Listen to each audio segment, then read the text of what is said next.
A very good evening and thanks for joining us on News 360. It is coming to you live from our news hub here at Adisawe Kanda in Accra. I am Aisha Yakubu. And my name is Alfred Okansi. Coming up in the bulletin tonight.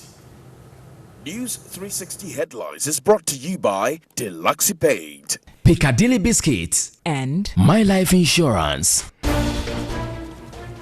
Xenophobic attacks recorded in Pretoria, South Africa less than a week ago escalates to capital Johannesburg. Also, prime suspects in the killing of 2 police officers, Eric Kojodia, and 6 others remanded in custody. Health Services Workers Union requests government to stop calculating market premium based on 2012 salary levels. And in business, price of petroleum products up following application of revised energy sector levies. And on international front, 2 senior allies of Burkina Faso's deposed former president sentenced to 10 and 20 years in prison for organizing a 2015 coup attempt against transitional government. Well, the details of these and many more stories coming up in the next 1 hour. Remember, we're also live on DSTV channel 279, also live on Facebook on TV3 Ghana.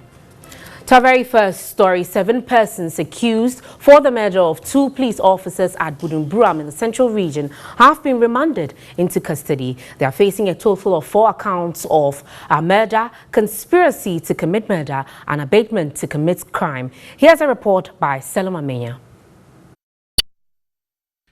The suspects on Wednesday, August 28, shot and killed a service driver, Sergeant Michael Jamasi, and Lance Corporal Awal Mohammed, both personnel of the Motor Transport and Traffic Department (MTTD) detachment at Kaswa in the Central Region during routine checks on the Accra-Winneba Highway. The 7, Eric Kojodia, Isaac Emisa, Ibrahim Zakaria, Isaac Mensah, Oblite Komi, Victor Yire and Fatau Ahmed were on Monday hauled before the court presided over by Her Honor Rosemont Dodua Ejiri. The prosecution, led by ASP Sylvester Apia, pleaded with the court to remand them into custody to enable the police conduct further investigation. He further praised the court to remand Eric Dia, Isaac Emisa and Ibrahim Zakaria to BNI custody while the remaining 4 be remanded into police custody. The presiding magistrate remanded the accused persons as prayed by the prosecutor. Eric Dia, who is said to be the main suspect, was arrested on board a black Volkswagen Golf with registration number JW5972-18 heading towards the Volta region following a tip-off. The case has been adjourned to September 26.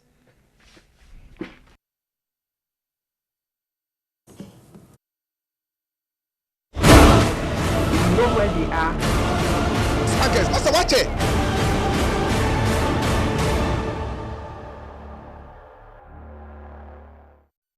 And we're still on this, unraveling this particular mystery. And public health facilities across the country lack the capacity to run DNA tests. Cases which require such tests have to be referred also to Accra. Here's a report by William Evans Inkom. So in the moment of doubt, one thing must help establish the truth: deoxyribonucleic acid, also known as DNA. But unfortunately, Komfanochi Teaching Hospital, which is the major referral center here in the northern sector, doesn't have the facility. So, what happens to cases which require proof through a DNA test? Cases within the Ashanti Regional Police Command which require such tests are rare though, but the few are sent to the Kolebu Teaching Hospital. This year, 2 women were allegedly murdered at Abrepo, a suburb of Kumasi, which required the police to run a DNA test on a suspect as part of its investigations. The samples had to be sent to Accra, and the results is yet to be produced. The most recorded DNA-inclined cases are paternal denials and neglect. In all these instances, cases are referred to Accra for determination. The Social Welfare Department plays a critical role in this process, often directed by the courts to assist. Such cases are not many. Last year we had 4 cases, January to December, and this year up to April we've done 4. Yeah, but after April we haven't had any such case. We have been sending the cases to Tama. That's where Tama, Lashibi area. Head of Laboratory Services at the Konfanochi Teaching Hospital, Dr. Enese J, is hoping that a major DNA referral center is established in the northern sector of the country. As an institution, yes, we are working very hard in establishing it, and I do admit that at this point that it's not ready. Certainly it's affecting job and the work that we do. It is unfortunate that we haven't started yet, but it is not too late. And as a directorate, we have that vision of starting this service. Until such a center is opened, all DNA-inclined cases would continually be referred to Accra. You know where they are.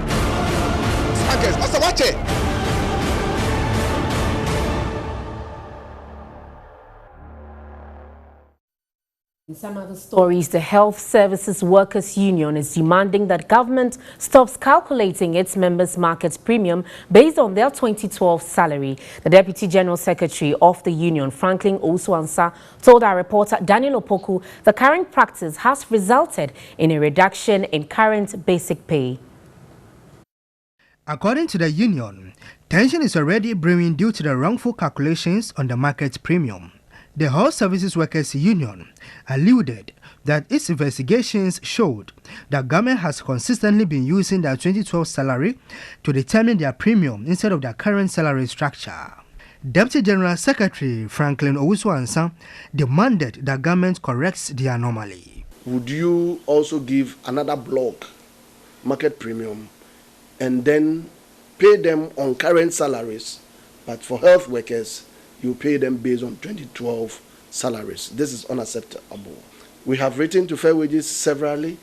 We have written to Ministry of Finance severally. Nobody is responding. And we think it is time all health workers come together to tell government that pay us that allowance based on our current salaries. The union also raised concerns about the recently negotiated 12% salary increase on the single-span pay policy for all public sector workers. It argued that government should rather initiate the negotiations for an improved percentage instead of the 12% handed over to Labour. We welcome the news of the 12% though, and even this year the negotiation was done in late August. Previously, it was done somewhere around June, July. And we are of the view that if it is negotiated close to the year, let's say December, things would have played out and then we would have known exactly what we are looking at. The union again asked government to implement its collective bargaining agreement and also initiate discussions on the use of pension funds after retirement. Some institutions are saying they don't even have money to implement it. And it is true, some institutions are not income generating. How would you ask them to pay from their internally generated fund when you know they don't generate money? So it means they still have to rely on government subvention. And if the subvention is not coming, it means they can't implement it. The Ayalolo Public Transport Services has resumed operations after close to a year break. Public Relations Officer of the Greater Accra Passenger Transport Executive, Fred Chidi, is saying some of its operational and financial challenges have been addressed. Here's a report by Ajoy Dubiosu. The quality bus system referred to as Ayalolo halted operations for 11 months due to operational challenges including funding. The Accra-Denton route has been added to the existing Amasaman to the corridor. The buses now operate only during rush hours in the mornings and evenings. Public Relations Officer of the Greater Accra Passenger Transport Executive, Fred Chidi, outlined the new reforms intended to sustain the service. On the Adenta Accra CBD, we do not have dedicated lanes as we speak. There have been some studies done on the corridor by the Department of Urban Road, Ministry of Roads and Highways, to introduce what we call the contra flow, where the buses at designated points will move, will run against oncoming traffic. He addressed the irregularities regarding the new ticketing system. And I believe everybody may have exhausted their cards as we speak right now. Those who have not exhausted it probably did not get on board Ayalolo again. But if you have, you would have exhausted it. But nevertheless, if you still have it, we encourage you to use it. Besides, in this initial phase, we've introduced paper ticket. Government in 2016 procured 245 buses from the Scania Group of Sweden to operate the bus rapid transport system. 25 buses are expected to be deployed in Accra by the end of this month. President Akufo-Addo has charged members of the Songhai community to assist government in ensuring that vices within the West African sub-region are not transported into the country. The president was addressing the leadership of the Songhai community in Ghana, who called on him at the Jubilee House.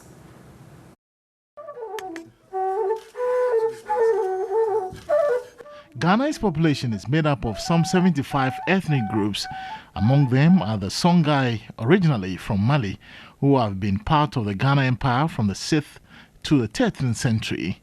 Paramount Chief of the Songhai Community in Ghana, Chief Amadou Fattah Alassane Maiga II, whose address was read on his behalf, pledged to continue to live peacefully and abide by the country's laws. President Akufo-Addo said, with a carefully planned agenda of fostering inter-ethnic and inter-tribal relations among West African nations, negative happenings can be eliminated from the sub-region. The problems that there are in our part of the world in West Africa,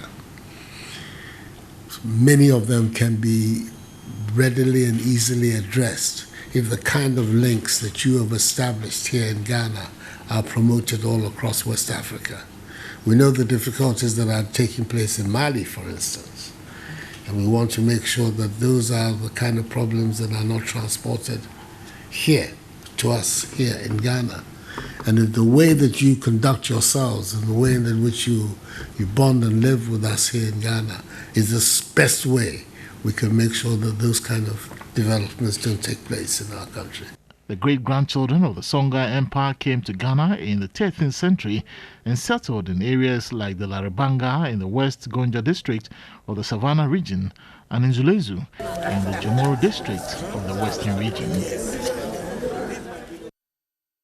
MTN video report tonight. Our citizen journalist Albert Biafé highlights the poor state of classrooms at Mafi Wodopo in the Volta region.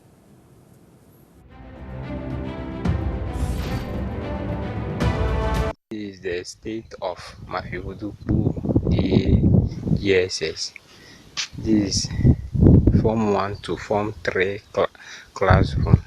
It is very, very appalling. We are appealing to the government of Ghana to come to our aid. Mafi Wodopo in the Central Town District, Volta region, Ghana. Reporting for TV3 MTN video report. Albert Biafé.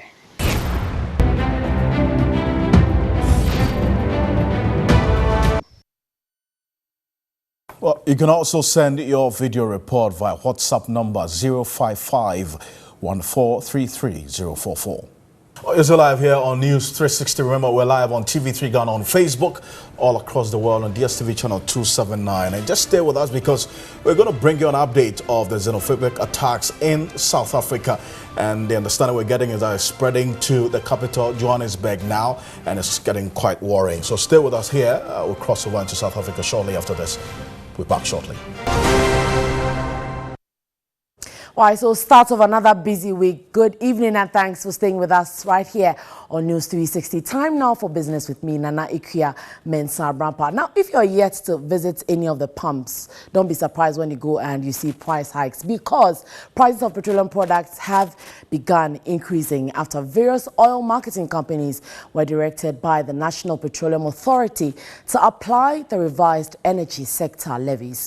Now, the NPA's directive is, as announced in the supplementary budgets presented by the Finance Minister. Based on the revision, petrol would witness a 20 pesos adjustment, while diesel would also see a 20 pesos rise in price per litre. Now, the increase is as a result of the Road Fund Levy, Energy Debt Recovery Levy, as well as the Price Stabilization and Recovery Levy increased up 20%. This should mean that the litre of petrol is now expected to be sold at 5 cedis 39 pesos for both petrol as well as diesel. And a visit to some fuel stations revealed that oil marketing firms Shell and Total had increased each litre of petrol and diesel by 19 pesos effective September 1, 2019.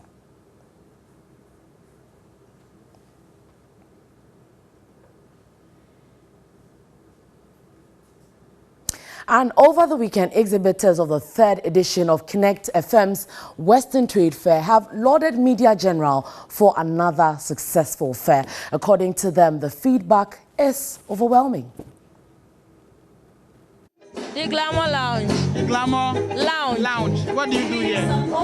We do makeup, facial treatments, acrylic nails, pedicure, manicure. We sell beauty products as well. That's like my third time now, yeah. And then this one is extraordinary because it's really fun. So apart from here, where can you be located? We are located at Lagos Town, close to Super Hideout Bakery in Takrade. And your contact? My contact is 020-131-556. This is... Well, so you just saw snippets of exactly what happened at the fair, but exactly responses we received from that particular fair, we'll be bringing it to you later. Let's move away from that. And Shell Ghana has launched the Shell Club, designed to offer customers value and smart choice in their daily purchase at Shell service outlets. Now, the initiative, currently being operated in 100 Shell stations, will be extended to all service stations across the country.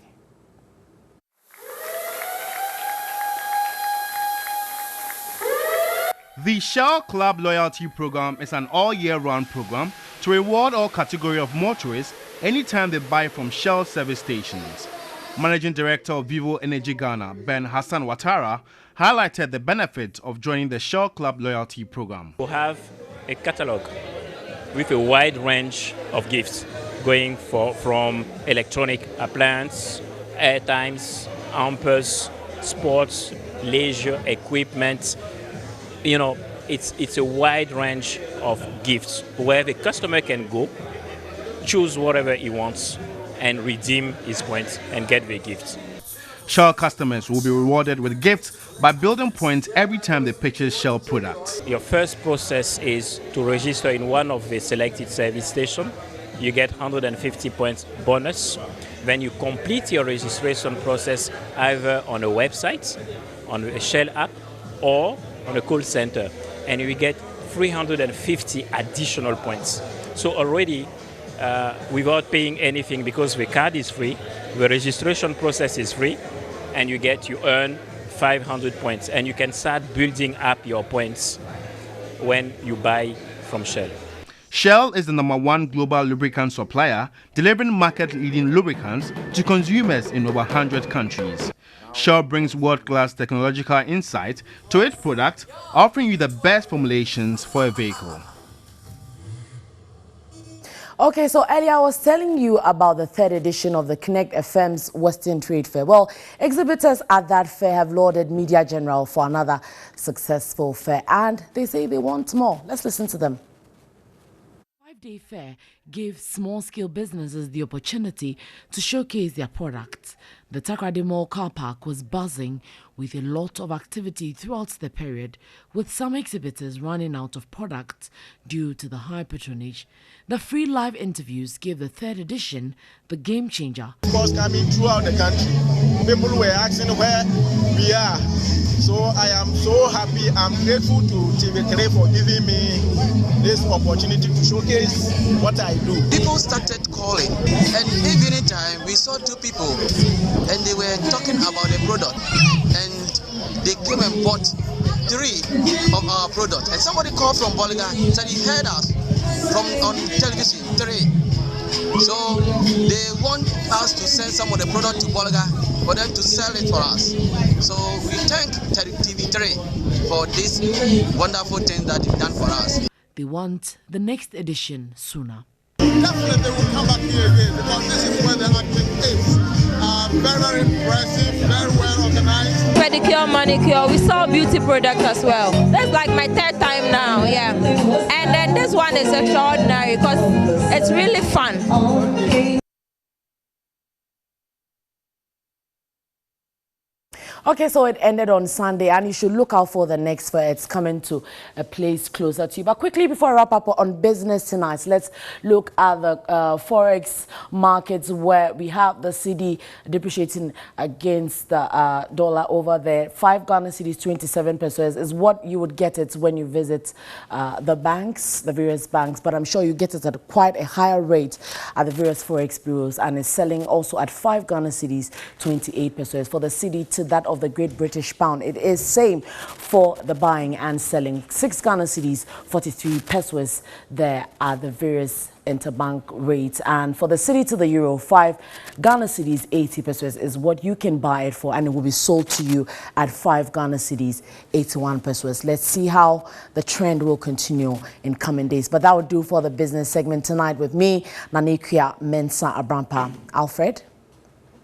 Thank you for the business news. Tonight, xenophobic attacks recorded in Pretoria, South Africa, less than a week ago has escalated to the capital, Johannesburg. 3 people have been confirmed dead, according to sources there. Now, we also have some reports that on Monday, another wave of violence broke out, forcing many to flee, while non-South Africans under attack abandoned their businesses. Several auto shops was set on fire in the renewed wave of attacks. Some foreign business owners received machete wounds and were rushed to the hospital for treatment. Also, foreign nationals, including Ghanaians, according to reports, now live in fear. Rogue indigents have resorted to looting of these shops. The attacks began last Tuesday as business owners in South Africa were overpowered, we understand, by black South Africans and hit with truncheons, metals and all kinds of objects in the central business district. Non-South Africans accused of occupying jobs meant for indigents were also beaten up. In other areas of Pretoria, shops belonging to foreigners were set on fire. Fire officials called in to put out the blaze could do very little to prevent the inferno from spreading to adjoining shops. South Africa has a history of xenophobic attacks by black people who accuse citizens of other African countries, as well as Asian countries, of taking away their jobs. Similar attacks in 2008 claimed at least 62 lives, if you recall, and a recent one as well in 2015, also if you recall, also had some very, very serious repercussions right there. So it's not a very, very new situation as we have it, and it's happening again, and it's receiving a lot of reactions across the African continent. Jacob Moro is a freelance journalist in South Africa. He joins me on Skype for the latest on this.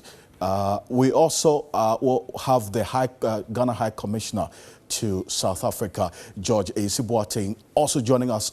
He's going to be joining us shortly on the telephone. But let's start off with Jacob Moro on this. Jacob, thank you for your time this evening. First of all, what's the situation there as we speak? Thank you very much for this opportunity. Let me welcome all your viewers to the Republic of South Africa. Currently, though, the situation is very tense as it started earlier on last night, on Sunday evening. Already 2 weeks ago, as I narrated to you over the weekend, we had speculation and then about attacks that will be conducted by locals on the 2nd of September, which is Monday, and it happened to be today.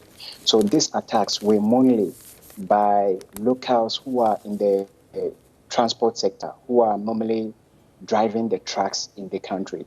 They are alleging that I'm part of them, so we foreigners, mostly black Africans, we've taken over the industry, which is the truck industry. So they can sit down for us to take over the entire nation, all the jobs that they are having. But all these are baseless allegations. But can you confirm that there's news we're hearing of the death of some 3 persons? And what are their nationalities specifically, if you can tell us? Just few, maybe within 2 minutes ago, we just recorded 1 death. So the number has been up to 4, no longer 3. And then the 2 that I know of are Zimbabweans, but the other 2 we are not aware. So at least by the end of, maybe by tomorrow, we have the nationality of those guys. And then there is one Ghanaian who was stabbed in Kempton Park. He was stabbed also. He went to a crèche to drop the kids at school. So on his way coming back, he was attacked. I see. So what's the state of this Ghanaian who you say was attacked? Was he hurt in any way? Can you describe the injury that he was left with after this attack? He was hit. I think he was being hit with a machete in the head. If I can show the picture to you, you're going to see a mark right in the middle of his head. But now he's being treated in a hospital. The images are very horrific, so we can't show it. But I can show it to you off air. So you say that he was attacked by machete-wielding irate persons there. And which area is this? Is it Pretoria? No, it's in Johannesburg. Johannesburg. It's closer, we call it, closer to the airport. So what has been the response of the Ghanaian authorities there? I mean, the Ghanaian High Commission there in South Africa? To be honest with you, at times we feel like we are no longer. It's better we change our nationality to either Zimbabwe, Zambian, Lesotho, etc. One, like myself and most of us, 2 weeks ago, we had all those letters, streaming, WhatsApp, social media, etc., giving us a signal or warning us from the hotspot wherever we find ourselves. And then the Zambian High Commissioner, in conjunction with all the various High Commissioners in South Africa, they began issuing strong warnings to its citizens. But we got nothing from our embassy. We have a consulate or embassy in Pretoria. We got nothing from them. It's only yesterday, it's a Sunday night, that we had a voice note making rounds saying the High Commissioner called someone. Okay. Hello, sir. Right. I can hear you now. And thank you, Yakub Moro. Hold on for me a bit, because the High Commissioner whom you refer to, please, if you could kindly hold on for me. Moro, kindly hold on for me, please. I'm still on the line. Hello. George Isibwateng is Ghana's High Commissioner to South Africa. He joins me on the telephone straight up from the High Commissioner. I thank you for your time, Isibwateng. Can you hear me? Hello. Can you hear me? It's a TV station. Hello. George Isibwateng, can you hear me? Unfortunately, we seem to have lost the Ghana High Commissioner to South Africa. We'll try to raise him back on the telephone. But Moro, you were making the point about a voice note that's going around. What exactly? Okay. Okay, so let me go on to the telephone lines now, and I'm sorry for this. We could just, George Isibwateng, can you hear me now? Hello. I can hear you clearly. Now, there are concerns that you, as a High Commissioner, are not doing much about the situation there in South Africa. Unfortunately, we seem to have lost him on the telephone again. Forgive me for this. And I need to apologize for this. We will try again and keep working on this in our subsequent bulletins to get some responses to this. But the information that we're getting, which we're still trying to confirm, though, from Moro right there, who joined us via Skype from Johannesburg, indicates that one Ghanaian was attacked by machete-wielding youth in Johannesburg and is currently receiving treatment. We cannot independently confirm this, but we're still going to work on context there, and I will definitely get to the High Commissioner to get some responses about what is being done about the situation. Stay with us. We'll be back shortly.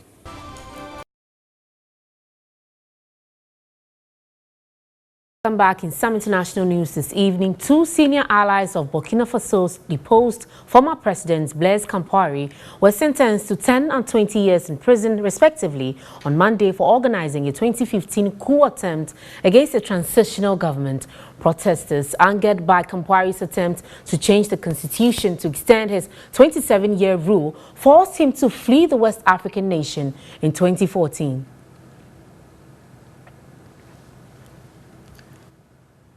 Stay with us here on NEWS360 for some entertainment updates.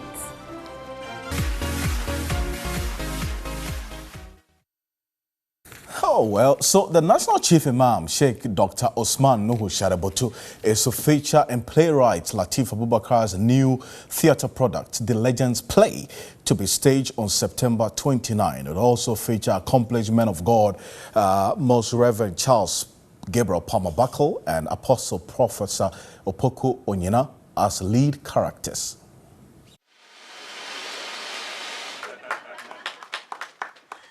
In its 10th year, Globe Productions has excited and educated theatre goers with 14 hilarious and family-oriented stage plays. Renowned playwright Lateef Abubakar has announced a new theatre product to eulogize and celebrate Ghanaian change makers for their positive strides and impact on society. Dubbed The Legends Play, the project will chronicle the life experiences of legends and role models with a view to inspire the spirit of virtuousness in others.